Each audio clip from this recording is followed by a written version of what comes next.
weekly vlog. We are going to see Sgt Stubby, I think it's called, at the cinema. It's an animation about a little dog. So we know nothing about it.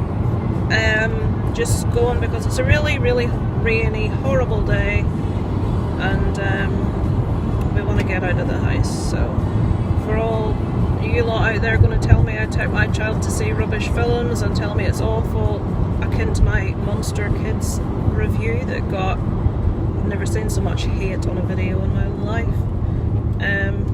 Yeah, we do take our kid to see good films. He goes to see everything, Pixar, Disney, Avengers, you name it. But we also go to see lesser known movies because some of them are good, some of them aren't. But anyway, that's what we're doing today rather than sit in the house in front of a telly or a PlayStation. So we will check in later and let you know.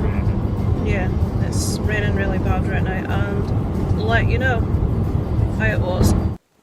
Good evening. I've just had to start this again because I was spoilered immediately. We haven't given a review of Sgt Stubby yet. I think the full title, Sgt Stubby, the Unlikely Hero. Yep, that's the title.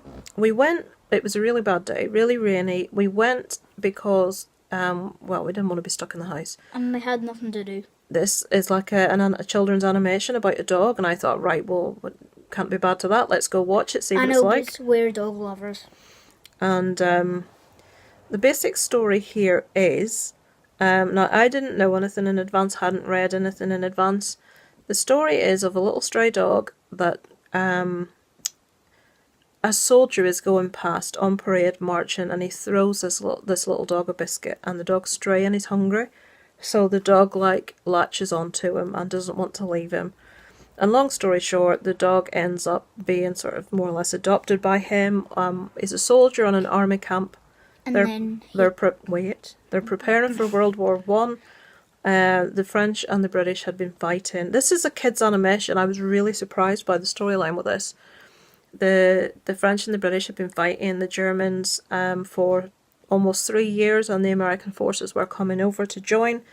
And the little dog sort of went through training with his owner, and everyone loved him. They called him Stubby. They got him a little collar with his own little dog tags because he was awesome. He could march better than the soldiers. And what was really funny is that when everybody was doing that, he also did it with his paw. He learned to salute. Like, attention! And they thought that the sergeant would be really angry and want to get rid of him, but he said, if you could soldier as good as that dog, he's welcome here, so he got to stay.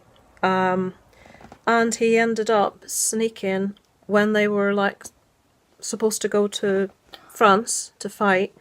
He was supposed to stay on camp and be with the next lot of soldiers that come in to train as a mascot, but he followed them. He sneaked onto the train and then onto the ship and ended up going to war. And it was actually very good that he did it, because if he didn't, a lot of lives would be lost. So the movie proceeds to follow the soldiers fighting in World War One. For some reason, the British soldiers weren't depicted. I'm not entirely sure why. But obviously it was set in Paris, so it was quite political for a kids' movie. A lot of what went on the kids won't understand. The main French soldier in it was voiced by Sgt Depardieu. Elena Bonham Carter voiced one of the characters, and the young lad, I cannot remember his name. It starts with the C, okay. He's in The Perks of Being a Wallflower, the main lead in that. Caroline? Caroline. He voices the guy that owns Stubby the dog. The one who threw him the biscuit. Yeah, the one who threw him the biscuit at the beginning. But it's quite, there's something for you as an adult in that, because it does show the tension when the Americans first came into camp and the French had been fighting for all that length of time. And then it shows the eventual sort of camaraderie that they share, and there's an awful lot in it, I think, to take from it as an adult. But and the little dog basically went around finding wounded soldiers and alerting people to it, and just all sorts. I won't spoil any things that happen. If you've got kids, young kids, watch this.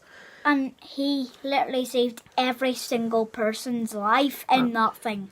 He didn't save every person's life, but he did an awful lot. But Oh yes, he did. Isaac's right. There's a part in it, something to do with a gas mask. I won't say anymore. But I was struggling. Now, I don't want to get political about this. I'm not the biggest lover of the whole war thing. First and Second World War were different. These people had to go. They had no choice. They were, whatever the word. I'm not one to glorify it because it's a really horrible, nasty. What soldiers go through is just hideous, and I think a lot of things miss that out. They don't put across quite how horrible it is. And the end. Isaac, sad. and finished. Don't say anything else. This was quite surprising for me as something marketed towards children because it was quite a poignant movie. And it doesn't go into a lot of horrible detail. Obviously, it wouldn't do, but it's not as happy as you would expect for a kids' movie. But I was struggling because I love dogs. And if you put a dog in something and it's sad, I'll cry. It's simple as that. So I was struggling anyway, and I'm feeling really tearful as it's getting to the end of this movie. And then it came up at the end, and what did it say, Isaac? It said that it's a true story. It was a true story. Now, I knew there were decorated war dog hero things. I knew they existed, but this actual story is a real story, and it showed pictures of Stubby. Oh my god. He looks a lot different from them. It's just as well Darren wanted to stay to the end and watch the pictures because I couldn't leave the cinema at that stage. I just lost it. I was just cuckoo. Eyes glued to the screen. Little Stubby. He's so cute. He was a real dog. And he had his own little army jacket made for him by French ladies in a village that he helped save. And he also had a little gas mask. And someone made him a little gas mask. It was the main French guy. It was Sgt Depardieu. And I read up about him afterwards, and he was posthumous. What's that? I can't pronounce it. After you've died, you're given posthumous, that thing? Posthumous. He was given the Purple Heart. And now, I don't know how I feel about this. Well, I do know how I feel about this last bit. I don't really like it. He has been preserved by the Smithsonian Society. He was stuffed. He's in the Museum of American History in Washington, D.C., I think. But I looked that up and there he is, little Stubby. I'm not one for taxidermy, personally, and I wouldn't like it. Torture to that little It's dog. not torture, so I think he was dead. He died, and then they wanted to preserve him so people could come see him. But to me... People shouldn't do that. Could they not have put his medals on his coat and put a picture of him? I know, for people to come see. They could just put the jacket in glass with the medals on and just not put the dog in. So if you look him up, Sgt. Why would Stubby, you put a dog in a museum? But some people maybe want to see it. But if you look up Sgt. Stubby, you'll see his pictures, and it broke my heart. It really did. But yeah, it's a slightly different kids movie. It's all computer animation. And the director and writer is actually a guy that has only done war movies. That's all he's responsible for. And I read it's only the third animated true movie, with Pocahontas being the first. And the second one, I can't remember the name, but it's not something I recognised. Pocahontas? Yeah, I've already said that, but there was another one, like Blato or something. I can't remember. Aladdin? No. But it was a true story, and oh my goodness, I would heartily recommend this. There will be people that maybe wouldn't want their children to see this because it does depict scenes of war. There's no blood or anything, it's not like that, but it does depict war. But, to me it's important that kids know the history and know what happened, and, that know all that when, you don't want to have your child see horrible stuff, but you do want them to know the history of what went on in the world. Your child doesn't like war movies. No, If you want to shelter your child from that subject matter, then probably best not have them watch it. But I thought it was a beautiful little film. I thought it was really, really well presented, and it was really, really nice. And they said that the writer and director came up with the idea of this while directing another movie, and they were researching Stubby. And they thought, this is an opportunity to present this story to a whole new audience of children. So they decided to do an animated story, and I went along oblivious that this was true. and it broke my heart. And if I had known in advance, I'd have probably cried even more all the way through. So yeah, what did you think of it? I thought that it was quite good, but Face is all shiny. I did not like the end. Don't say anything. The end's a bit bittersweet. That's all I'll say. I know, because Don't say anything. Stubby's fine. Don't worry about Stubby. Stubby's fine. But the end's a little bit bittersweet. Which again for a kids' film is quite surprising.